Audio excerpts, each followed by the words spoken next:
Hey everyone, welcome back to Kate's Kitchen with me, Kate.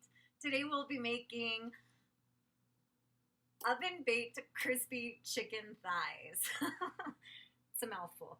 So the first thing you want to do is preheat your oven to 350 degrees.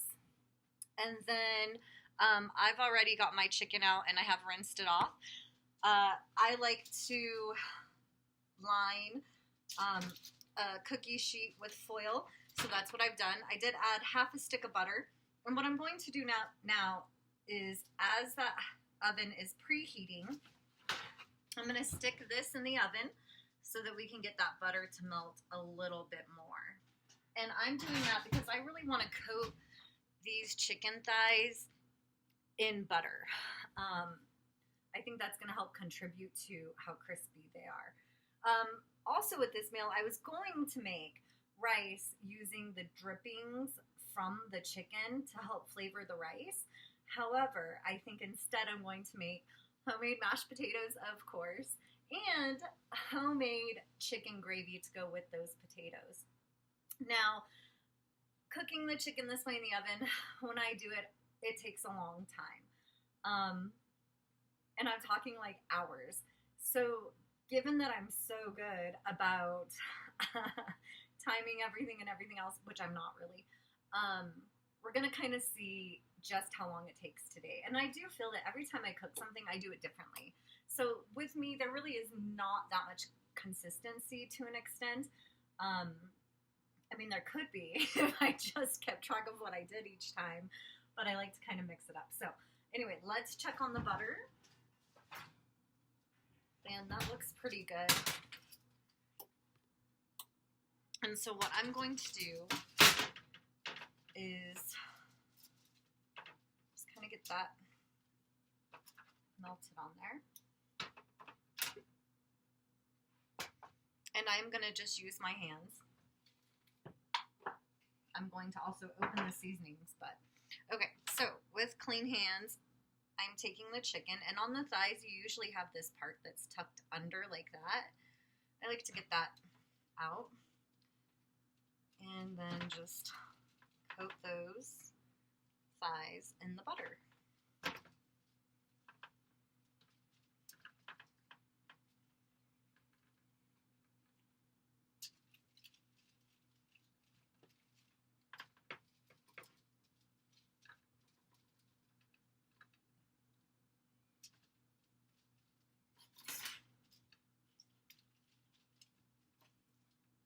And you may find that you're going to need more butter depending on how many chicken thighs you have.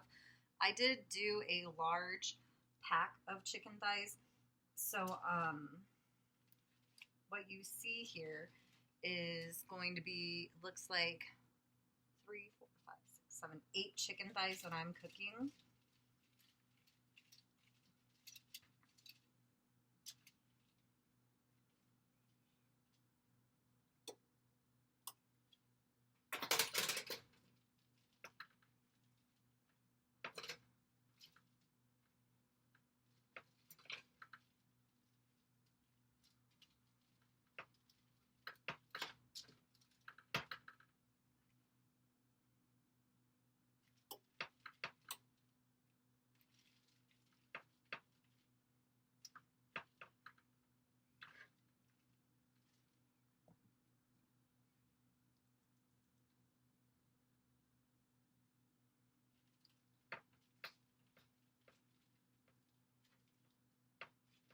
And I'll probably go through and still add some butter to the tops of these a little bit more here in a bit.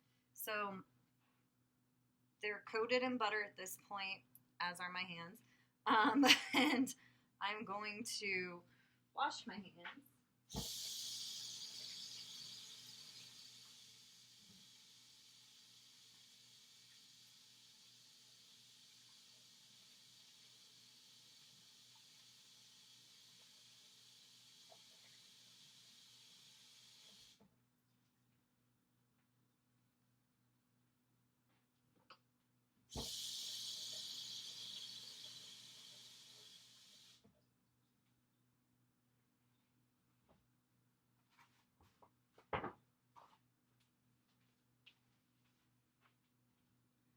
And I'm going to be adding a steak and chop seasoning that I use pretty often. So you guys might wonder, like, why does she use the same spices all the time? One reason is because I'm picky about everything. I cannot stress that enough. So I don't like to have a ton of different things sitting around. I just don't. The other reason is because it's good, and it takes time for me to find things I like. So I like to just stick with what I like when I find it. And then garlic salt. I'm also going to be adding some white pepper, if I can find it.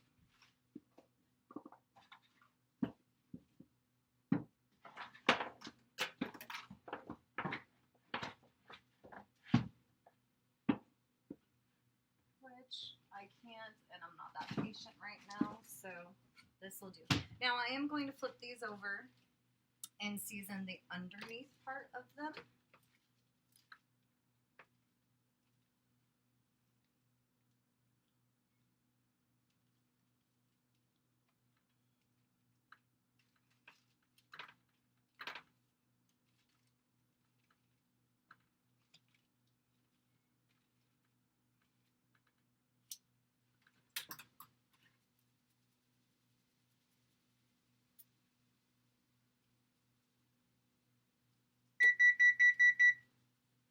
And that's just the oven letting us know it should be at 350 degrees.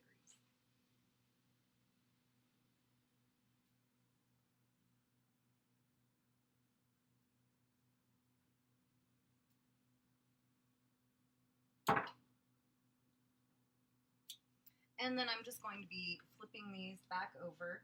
Again, I want that extra skin hanging off that chicken to be out so that it can cook up and get crispy as well. So I'm doing my best to make it a point to have that out without any chicken sitting on top of it.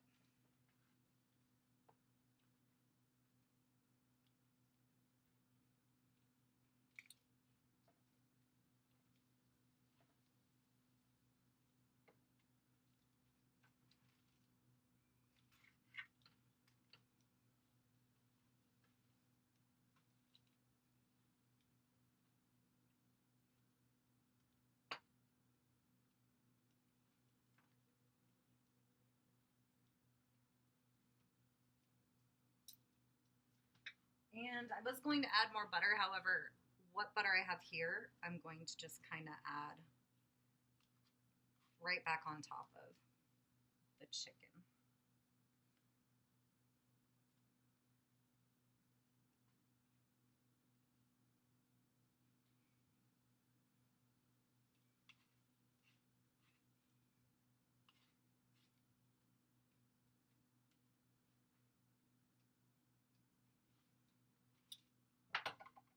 All right, so at this point, we are going to put our chicken into the preheated oven. And we are going to leave it there for, I'm gonna do an hour.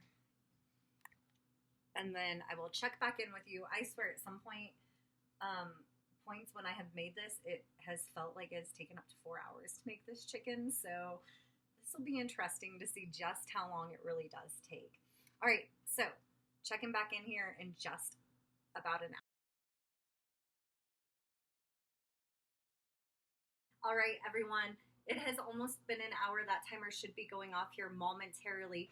I do want to recommend, if you're making the gravy as well, this is a smaller skillet or frying pan that I will be using to put the drippings in throughout the chicken's baking process. So there's the timer. Let's go ahead and get that chicken out.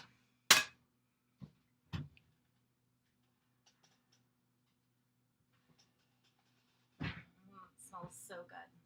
All right, so as you can see, the chicken's already starting to crisp up, and one way you can tell is because it's starting to pull away from the foil. Now, what I'm going to be doing is emptying these drippings into that frying pan. When the frying pan is not turned on, I'm leaving it off. I'm just doing this so that I can gather as much of that chicken fat for the gravy. And also draining this off helps that chicken crisp up. When it's sitting in all that fat, it's, you know, and its own drippings, it's not really given a chance to crisp up. So here we've got our chicken. We're going to go ahead and put it in for another hour.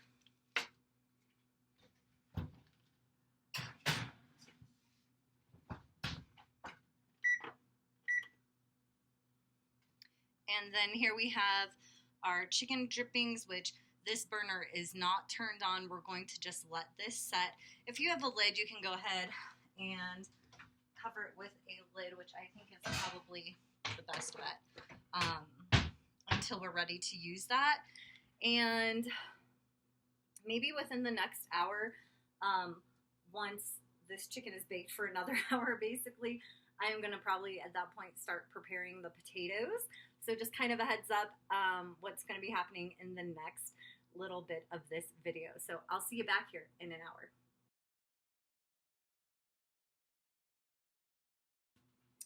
Okay, there's still about 16 minutes left on the chicken. However, I can smell that it is starting to burn. Maybe. So I do want to definitely check on it and just see where it's at. And also, again, with the drippings, I'm going to be putting those into the pan. So let's just take a look at the chicken here.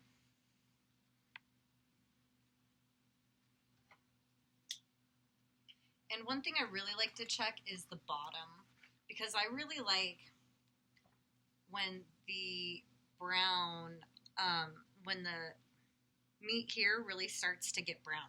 And as you can see, it's coming apart pretty easily, which is awesome, exactly what I'm looking for. Very crispy, and again, that nice brown tinge on the bottom. But we're not done yet, because yes, while this looks great, it's still not as crispy as I want it to be. And again, we can see it's fallen off of the bone here. It's just coming off, so that's great. More than likely the chicken is done, especially the little ones, but again, for me, it's not done. So what I'm smelling is going to be this here that's just cooking, which is residual butter, basically.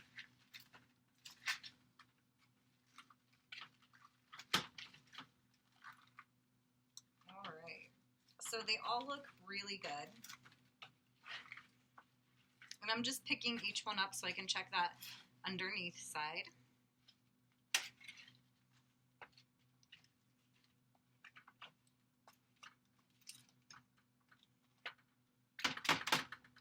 And I am going to try and see what remaining fat we can get off of this. There's just a little bit. Now be careful when you're doing this, because obviously your chicken can just slide right down and off of the cookie sheet altogether, which you don't want to happen. I wouldn't want it to happen. Okay, so 14 minutes left. I'm sticking these back in.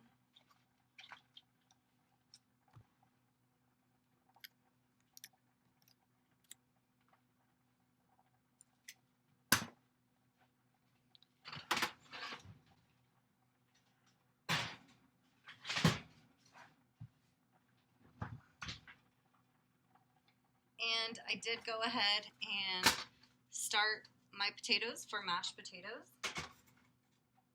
So those are boiling and getting ready now. We've got the drippings for the gravy. Okay, so I don't think you guys can really see this, but there are two layers here. This bottom layer, that bottom circle, see we've got this one right here,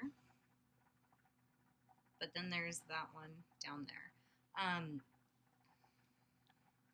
Is probably, I'm trying to figure out how I'm going to do the gravy, because I could essentially use all of this, just don't know if that's what I want to do.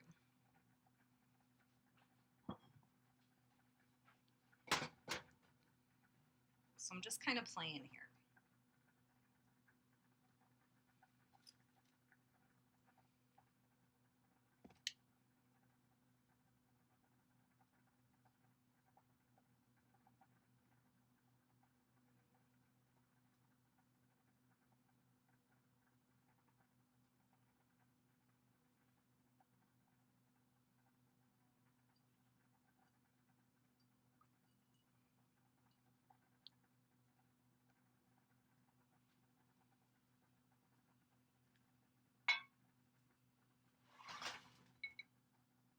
That burner is not turned on, by the way.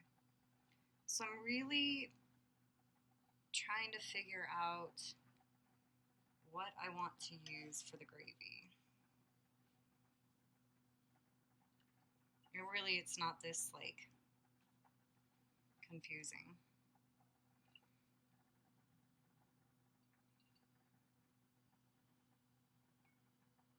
I'm just trying to drain off as much of the clear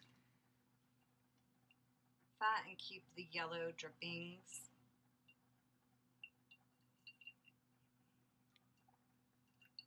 But that's not really working.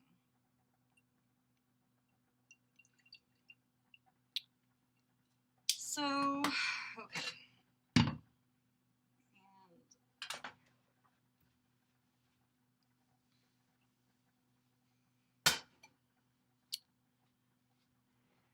The other awesome thing is that I decided to make mashed potatoes, and then I remembered I don't have milk.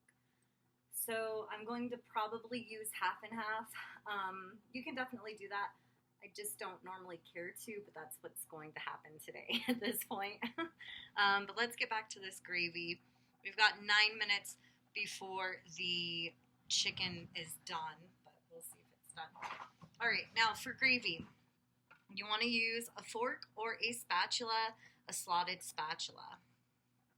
I'm going to turn this burner on a low, just a little bit higher than low.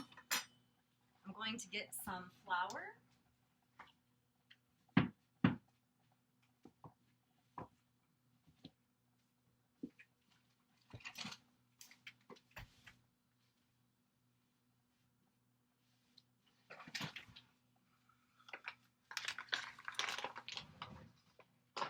And a tablespoon.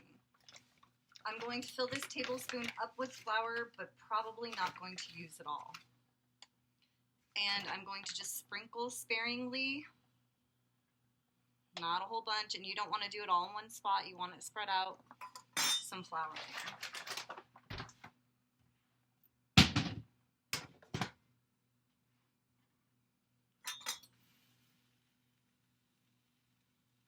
And then you're going to take that spatula and you're just going to pat down that flour and kind of like rub it down. You're going to pat it down and then smash it out, rub it out, I don't know. And again, I would normally use milk in the gravy, however, I don't have any.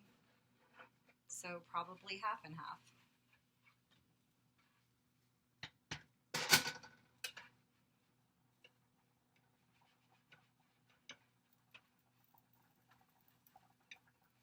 I think there's a lot of improvising that goes into cooking.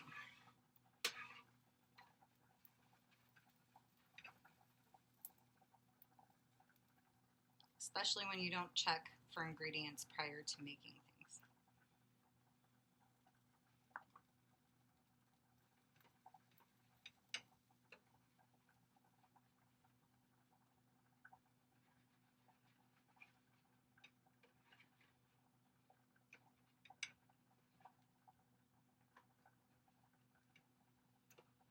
So you don't want any clumps in your gravy.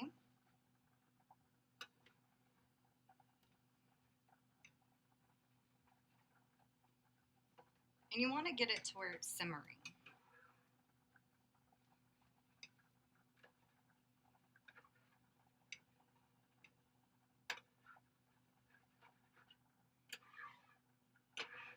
So that's already thickened it up a little bit.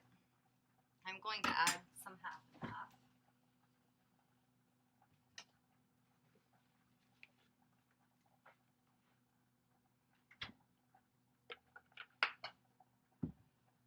And just a little bit more flour.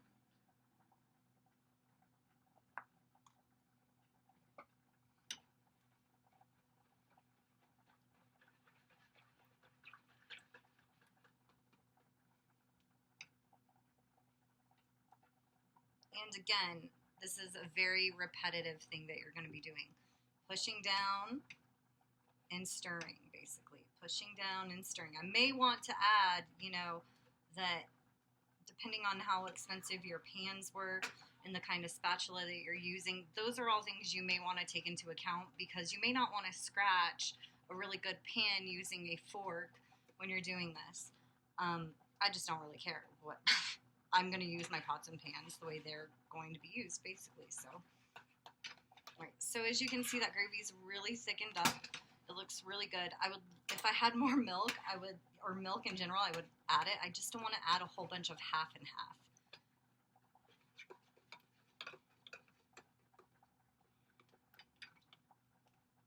So again, if you see any clumps, just make sure you're pressing down and kind of stirring.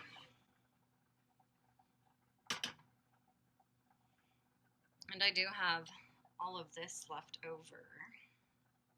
I don't think I'm going to add that right now.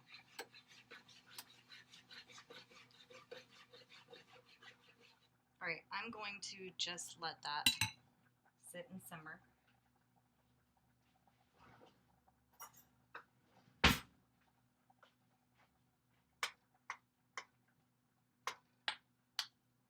Potatoes are definitely not done.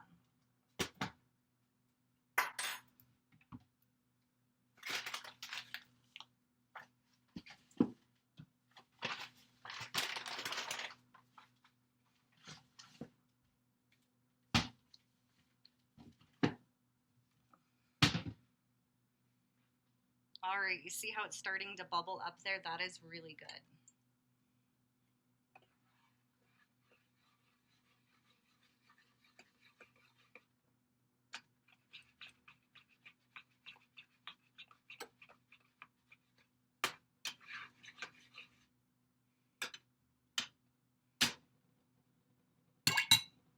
So the gravy is done at this point, so I'm going to turn that off and set that aside. And really just waiting on the potatoes and the chicken to finish up. So this is a pretty easy meal. One other thing I would recommend adding would be a vegetable, like broccoli or green beans, whatever veggies you like. Maybe even a nice salad would be a good complement to this. I would probably do green beans, but I don't want to cook anymore right now. I don't want to deal with anything else right now. So we're just having the chicken thighs and mashed potatoes and gravy. Now, one thing I really like about making the big package of chicken thighs is that you can use them the next day. So for example, tomorrow, we may use any leftover chicken thighs to complement a nice salad. So, or you could even pick them apart and make chicken fried rice, which check out that video if that's something you want to do. All right, so here we have the chicken thighs. Let's check the bottom. Oh yeah. And they have to be crisp. I mean, I can't do any of the skin being soggy. Look at that. And again, are they tender?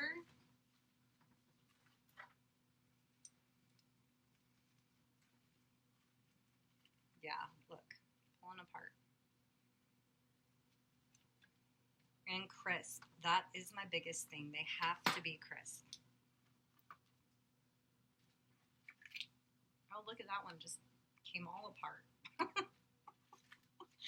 So not only are they crisp, but they're falling apart, which is great. All right. So there we've got the oven baked crispy thighs.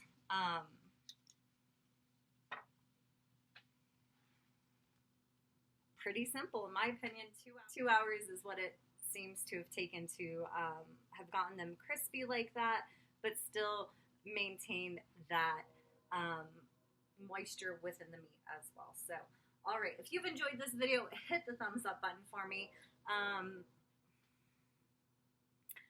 guess that's it. I'll see you guys next time I decide to cook something here on Kate's Kitchen.